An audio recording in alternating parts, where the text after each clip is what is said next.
Mike the Gamer Guy, and welcome to part 4 of the Pirate Bootleg Blowout Bash Extravaganza series thing. Last time we checked the compatibility of the 8-bit HD and found that it's actually quite capable as far as playing games. It's actually more capable than my Famicom. This time we're going to be putting a slightly different competitor to the test. This is the RetroUSB AVS. So I just want to sort of take this time to lay out the big differences and why it's kind of essential to give this its own video. The 8-bit HD is what's called an NOAC Famiclone, or Nintendo on a Chip Famiclone, and this is like a hardware clone that, as I understand it, has like basically all of the NES architecture like on a single chip or two. Whereas the RetroUSB here is slightly more interesting in that it's an FPGA based clone. FPGA standing for, I believe, Field Programmable Gate Array. So what this does is it uses its chips to simulate the NES chips. The chips can be programmed to simulate how NES hardware would work. So people like to think of this as sort of a happy medium between straight up hardware clones and then stuff like the Retron 5, which is just an emulation box essentially. So I might not have gotten those details 100% correct, but that is to say this has some interesting properties. And part of those is that it's supposed to be able to play pirated games nearly perfectly, but after it came out I started to hear things like the Final Fantasy VII doesn't work on it, and Pokemon Yellow, so I'm sort of interested to see what happens. For what it's worth, those were English reproduction carts of those games, and not the original Shenzhen Nanjing releases, so we'll test those out and see how this thing performs. Let's take a look. So here we are, pointing the camera at the TV screen again. This time I've moved my computer monitor so it shouldn't get in the way, and I think that'll make it look a little bit better. But I want to take these opening moments to show off a feature that I didn't mention in the introduction, and is kind of essential to the AVS, and that's its ability to play NES games in addition to Famicom games. In fact, it was really sold or marketed as an NES machine rather than something to play Famicom games on. But either way, I thought that we would check out the compatibility with NES games real quick, because I got a few interesting ones here. And we'll just open up with a basic one that I think is just kind of an underrated classic. When you start up the AVS, you go to this menu. You can turn that off if you want, but there's some interesting stuff here. There's a scoreboard thing, because they released an app of sorts that allowed you to record scores and like upload them online. Video options, which are essential. I should mention that this is on loan from a friend of mine, as you might have seen in the last video. So I don't think that he's updated this yet to have all the features, but there's all sorts of stuff that you can do, including extra sprites, and in the newer firmware update you can change the palette options as well, which is neat. Input options. The Game Genie thing is kind of cool, because if the game is recognized in the AVS's database, or however it does it, you can use some pre-built Game Genie codes and just add them right in. And as you might have seen, the game that we're testing is Darkwing Duck, because it is a quite good game and doesn't get enough attention. Some people call this the poor man's Mega Man. I think that that's fairly accurate. Also, it's worth noting that just in terms of visuals and sound, the AVS is worlds better than the 8-bit HD. It also has virtually no input lag. And this was something that I watched very closely in preparation to buying mine, was the input lag thing, and they tested it very rigorously to make sure that it would be up to snuff. And it's nearly perfect. If you can beat Mike Tyson's Punch-Out on a system without too much difficulty, I think that is a sign the lag problem is pretty much taken care of.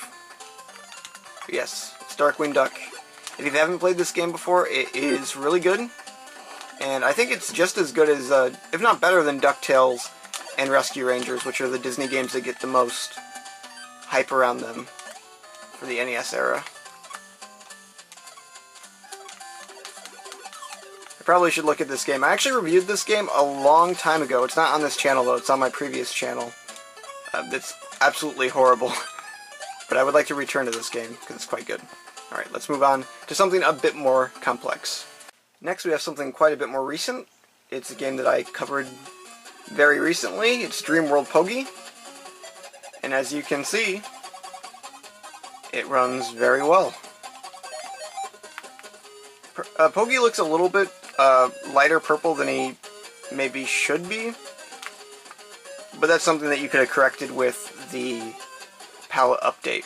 It gave you like 6, or I think about 6 different palettes to choose from, and they had one that was like the closest to NES you could really get, that someone had like spent years researching what the best NES palette was.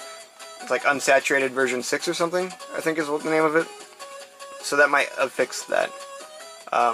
That's the only real flaw with the early AVS in terms of how it plays the games, is that things seem a bit hotter color-wise. Like reds are much more intense, same with yellows. But it plays the game, and that's the important part for this video. After Dreamworld Pokey, it only seems fitting to do a Fantastic Dizzy game, and in this case I'm choosing the Aladdin Deck Enhancer Dizzy game. It's Dizzy the Adventurer, and it even recognizes it, so you would assume that this would work, but actually, as we're about to see,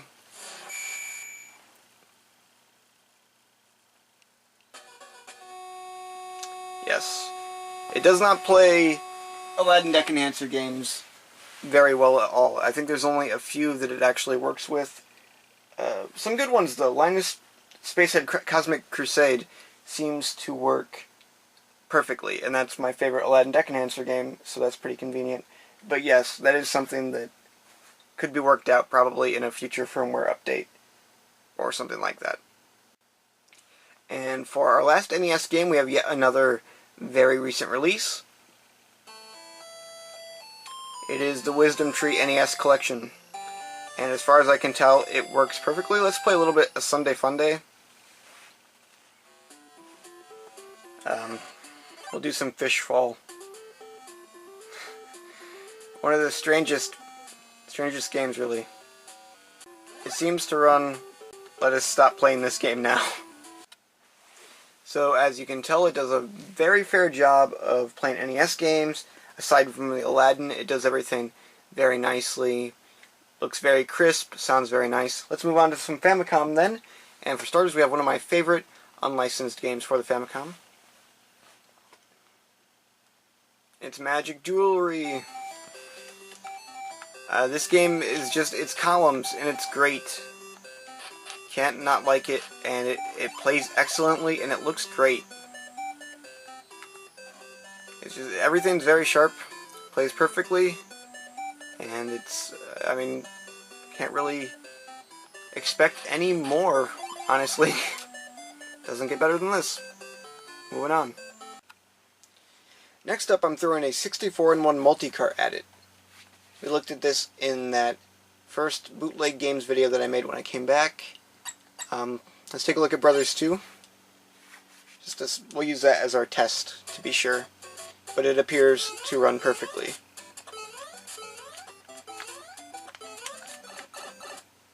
Yep. And it just looks great. It looks so nice. Like, honestly, as cool as it is to see games in HD with the 8-bit HD, it doesn't compare to this with how sharp and just overall nice everything is.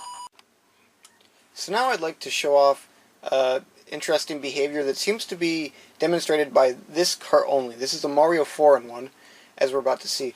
But I don't know if you can make it out. There's slight flickering that occurs on the AVS homepage whenever this cart is inserted, and I can't figure out why, and it's only this cartridge. Sometimes it's more pronounced than it is right now, but you can kind of see it at the head of the wrench and stuff.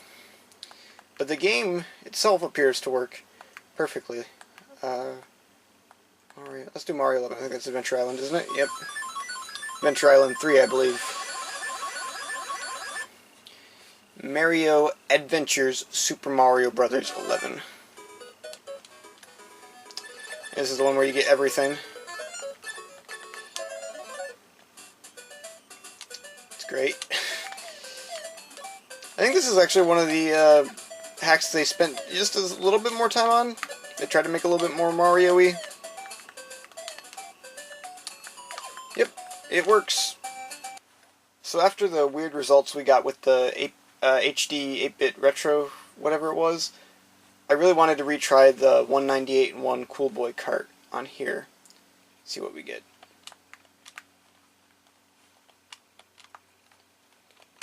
Well, this is giving us nothing.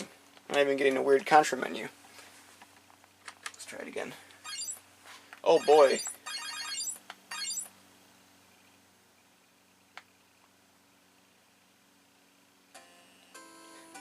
Well, it's Contra, but all scrambled up.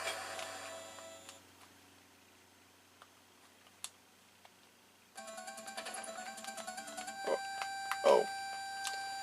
D.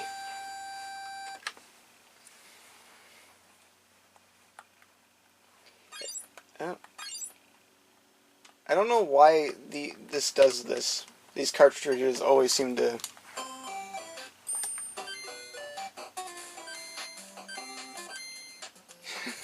What? 10 Mike the Gamer Guy points to whoever can tell me what game this is. Is this a football game? Home run? Oh, it's baseball. It's some sort of baseball game. 10 Mike the Gamer Guy points to whoever can tell me which one it is. Baseball Stars, maybe? Alright, let's move on. Next, I'm trying out Street Fighter 3. Then we'll probably move on to the Shenzhen Nanjing stuff.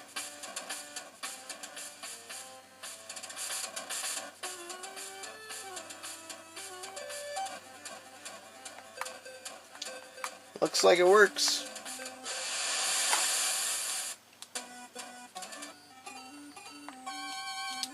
I'd say so.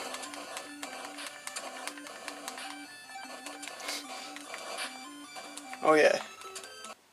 So there's actually something I wanted to try out before we move on to the Shenzhen Nanjing stuff, and that is, how does it play Legend of Zelda: Link to the Past? Will the sound be correct? Will the graphics be handled correctly? Or will there be giant black splotches around the screen still? Let's find out. Well, I'd say the music sounds correct to me. And wow, it just looks so nice. Oh man, this thing blows me away every time. Very nice. The music might almost be more full? I don't know. Interesting. Move on to the game, just make sure that the, well, the pots do look pretty black. Are they going to fade in correctly?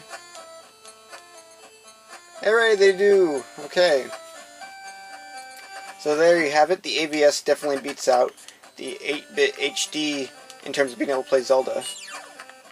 I didn't realize this until now, but if you try and use your sword before you get it, it makes this horrible sound. Ugh. Alright, Zelda works, hooray! I guess we could go check the castle real quick. But yeah, wow. The sort of the amazing thing about the AVS is how I almost feel like it looks better than some emulators make these games look. Almost looks better than that. In some undefinable way. Okay, everything's good. Let's move on.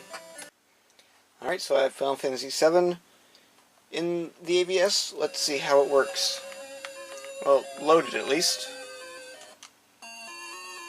Let's see how far it lets us get in the game.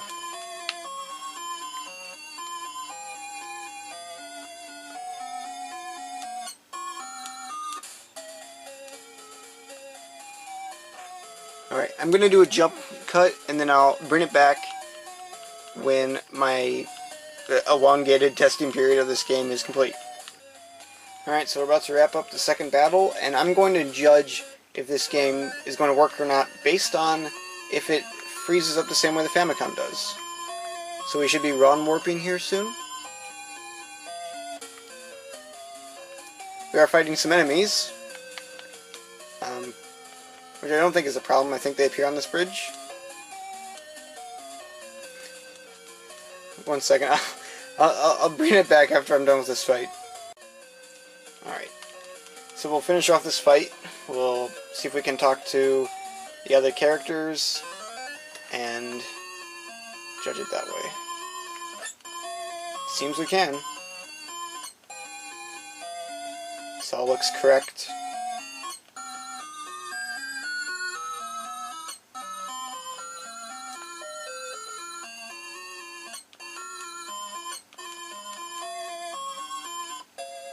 Yep. I'm gonna say it's a success. The AVS will also play Final Fantasy VII despite the rumors I heard. I'm going to just chalk that up to must have been something with the NES reproduction carts in English. Must have had some problem with them. Alright, let's move on to Final Fantasy IV. And here's Final Fantasy IV, and it also works perfectly fine as far as I can tell. You can, this is a perfectly legitimate way to play the Shenzhen Nanjing version of Final Fantasy IV. It works. Thumbs up. Representing the Final Fantasy IV three-parter this time, we have Part 2. And it seems to work just as good as ever. We'll just get into a battle real quick to confirm that the controller issue that we've had does not happen on the AVS, but I have pretty high hopes. We'll just have to see. I get out of this area again. Just like this. No?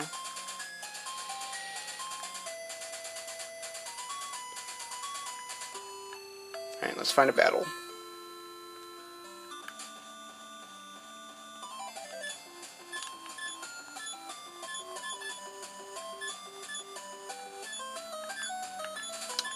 It appears to work fine. Yep. I'm gonna say it works. Cool. Well, it's like a little bit touchy, but I think that just might be how I'm hitting it.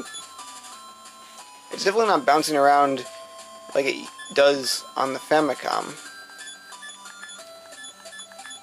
Yes, I'm going to say that it's sensitive, but it is not like autonomous.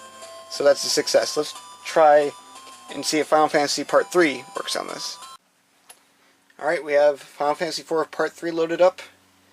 Let's see, my hopes are not high.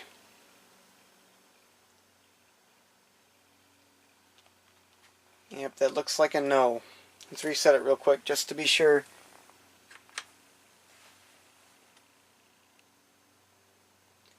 Yep, unfortunately not even the AVS can save Final Fantasy IV Part 3. That one's just, I guess, must be dead.